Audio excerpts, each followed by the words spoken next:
On ne pouvait pas terminer l'année 2023 sans aller faire un petit tour à Ottawa. Donc, on a décidé de demander à Alain Reyes, député indépendant à la Chambre des communes, de venir nous dire un peu c'est quoi ces highlights de l'année 2023. Merci, Alain, d'être avec nous. C'est très apprécié. Ça fait plaisir.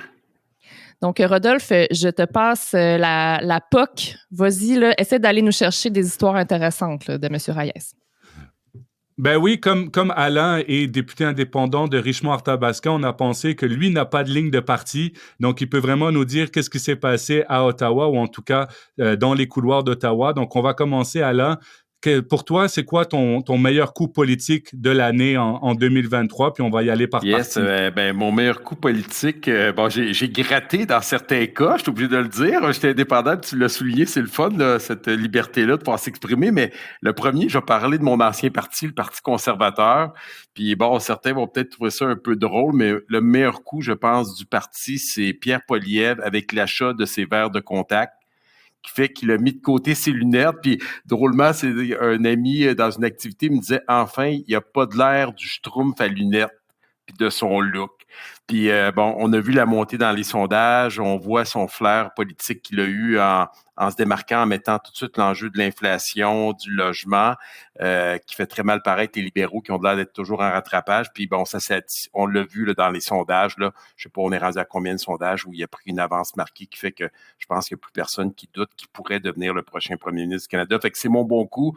Les verres de contact, si on résume ça, de Pierre Poilievre, qui a été le début, on dirait, de cette montée-là de son parti et de lui-même dans les intentions de vote. NPD, pour l'ensemble de la population canadienne qui nous ont évité une élection grâce à l'entente qu'ils ont réussi à négocier et qui réussissent à faire des gains, qui fait par la force des choses. On a l'impression quasiment que c'est un gouvernement du NPD là, qu'on a, tellement qu'on est rendu plus à gauche. Maintenant, la question qui va rester à se poser en 2024 et lors de la prochaine élection, c'est est-ce qu'ils réussiront à récolter le crédit de tout ce qu'ils ont réussi à mettre de l'avant là, grâce à cette entente. Mais pour le bien de la population canadienne, on n'est pas en élection. Je pense qu'il n'y a personne qui veut, même si on est insatisfait peut-être du gouvernement actuel.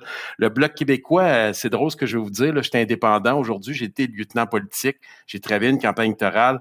J'ai souvent dit qu'ils étaient inutiles au Parlement canadien de par la raison d'être de la souveraineté, de leur objectif ultime, sachant que ça se fait au Québec. Donc, je ne remets pas en question la cause, mais leur utilité. Mais je suis obligé de dire que François Blanchet et sa gang, ils ont des députés extrêmement performants.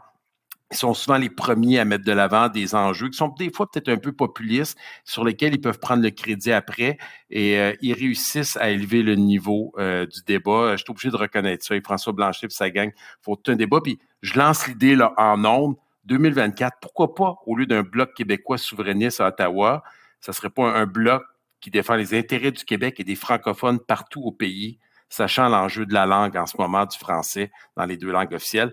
Ça pourrait être une méchante belle réflexion qu'on devrait faire. Des députés du Bloc à l'extérieur qui pourraient devenir le parti officiel de l'opposition officielle à Ottawa. Fait que je lance ça là, dans votre podcast. Le dernier, les libéraux. Honnêtement, j'ai cherché vraiment, là, Rudy, quand tu m'as contacté, mais je pense juste d'être resté au pouvoir, là, c'est un succès. Mais en même temps, il y a quelque chose qui me frappe puis qu'il faut souligner, c'est le trio de ministres québécois qui performent de façon extraordinaire. Je les nomme Mélanie Joly au niveau des Affaires étrangères, qu'on remonte depuis le début, toute son évolution. François-Philippe Champagne, sur le terrain, au niveau économique, qu'on aime ou qu'on n'aime pas les subventions à gros coûts pour le dossier des batteries, ça reste un ministre qui est extrêmement fort sur le terrain, pertinent. Puis la dernière, c'est mon coup de cœur. Je pense que vous allez tous être d'accord avec moi, Pascale Saint-Onge. C'est une révélation. Elle est jeune, elle est nouvelle, c'est une recrue, mais à mes yeux, c'est la meilleure du Parlement. Elle n'est pas dans la partisanerie, mais elle est capable de bien placer les choses. Pensez au dossier Google, l'entente, qu'on pense au dossier d'Hockey Canada, qu'on oublie déjà, là, mais qu'elle a mis son point sur la table. Puis je pense à Radio-Canada, ce qui se passe en ce moment avec la présidente, là, comment elle n'hésite pas, elle prend position rapidement, qui est très différent du Parti libéral en ce moment actuellement, là, avec ses façons de faire. J'ai deux questions. J'ai deux questions qui me viennent, puis je me permets. Premièrement, puis je la pose aussi à Rodolphe, pas seulement à Alain. Est-ce que vous connaissez le film Elle a tout pour elle? Ça vous dit-tu quelque chose? OK, c'est pas grave, je vais faire un rappel. C'était un film d'adolescent, puis il y avait une fille, elle avait des grosses lunettes, là, puis elle était pas très populaire, puis là, elle avait une métamorphose. Elle enlevait ses lunettes et elle devenait tout à coup populaire. Donc, on pourrait dire que Pierre Poilièvre a tout pour lui présentement depuis qu'il a fait cet excellent achat de verres de contact, vraiment. Mais j'ai une question pour Alain. S'il y avait un tel parti, un nouveau bloc québécois qui essaierait de rallier tous les francophones coast to coast, est-ce que c'est le genre de parti auquel tu te joindrais? Sincèrement, là, j'ai la politique encore en dedans de moi. Je quitte pour des raisons personnelles, mais c'est drôle parce que cette discussion-là, je l'ai déjà avec du monde. Ça serait peut-être l'élément actuellement qui pourrait me faire changer d'avis au fédéral. Mais Oh, malheureusement, je pense qu'ils n'iront pas là. Je pense que les francophones, particulièrement à l'extérieur du Québec, sont laissés à eux autres mêmes. On le voit dans le dossier, on signe des ententes, mais en réalité, ça ne se concrétise pas. Puis le Bloc pourrait tellement jouer cet enjeu-là. Puis ça tasserait quelques députés qui sont plus extrémistes, un peu comme au Parti conservateur chez eux, qui sont vraiment là juste pour nuire à tout le bon fonctionnement du Canada pour leur intérêt. Puis moi, je les inviterais à aller au Parti québécois, surtout que ça va bien au Québec, qui aille faire la souveraineté-là, puis que le Bloc québécois aille chercher cette utilité-là qui fera en sorte que les Québécois fédéralistes ne voteraient pas par regret pour aller se parquer là temporairement parce qu'ils sont insatisfaits des libéraux puis des conservateurs, mais iraient vraiment pour la défense des intérêts du Québec puis des francophones partout au pays. Je suis convaincu qu'il y aurait des députés en Acadie, qu'il y aurait des députés même en Alberta, en Ontario, dans certaines circonscriptions. Ils deviendraient l'opposition officielle à vie avec cet élément-là, quant à moi. Ils l'ont déjà été, mais là, ils seraient de façon tout à fait crédible dans leur rôle. Ils pourraient défendre les intérêts du Québec en toute liberté, malgré, avec tout ça. Je vous le dis, là, ça devrait être un enjeu de réflexion qu'on devrait lancer sur la place publique. Ça changerait la dynamique à Ottawa complètement. Ben écoute, il n'y a pas eu que des bons coups à Ottawa. Puis tu sais, on regarde toujours, on va te poser un peu la question, qu'est-ce que tu penses qui ferait Infoman ou le bye-bye en termes de gaffe politique que tu as retenu, en tout cas en politique fédérale en 2023 à Ottawa? Bon, je vais vous en donner 3, là. Puis là, ça ne sera pas nécessairement des partis politiques, là. Les premiers, ils sont théoriquement indépendants, comme moi. C'est les présidents de la Chambre des communes. C'est une catastrophe ce qui s'est passé. Là, on s'enligne peut-être de changer encore une autre fois le président avec Greg Fergus, avec ses sorties dans des... Bon, ils ont sorti une deuxième histoire au niveau partisan, et Anthony Rota là, avec l'Ukraine, là, ce qui s'est passé, ça nous a mis mal à l'aise tout le monde. Donc ça, pour moi, c'est de la gaffe. Là, si je regarde ça en excluant tous les partis politiques, un élément, si je serais infoman, là, je m'amuserais avec la gouverneure générale et ses dépenses. C'est pas compliqué, là, dans un voyage, 29 personnes dans l'avion, 1000 dollars de lime.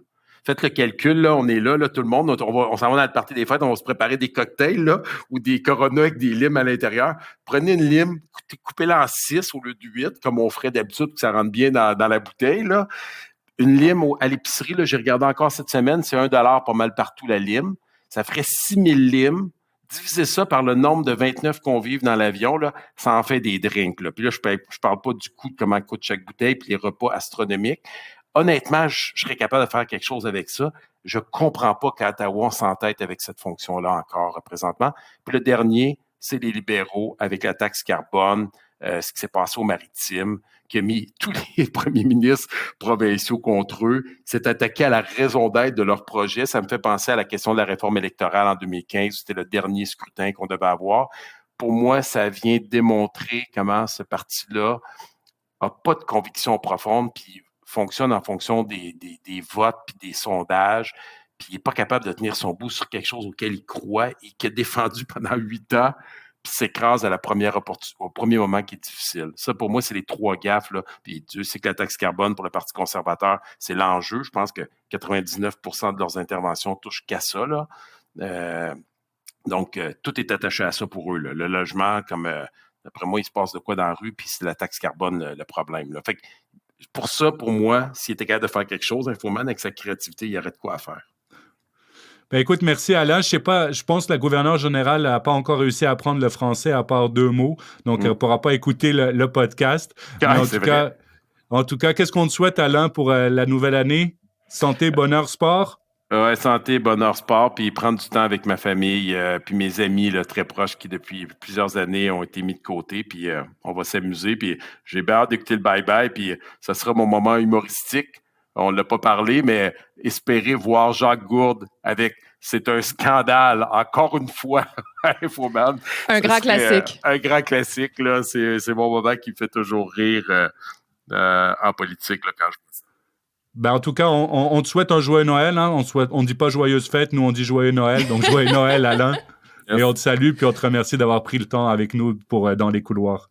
Ça fait plaisir. Salutations à tout le monde. Puis joyeuse fête, joyeux Noël, puis bonne année 2024.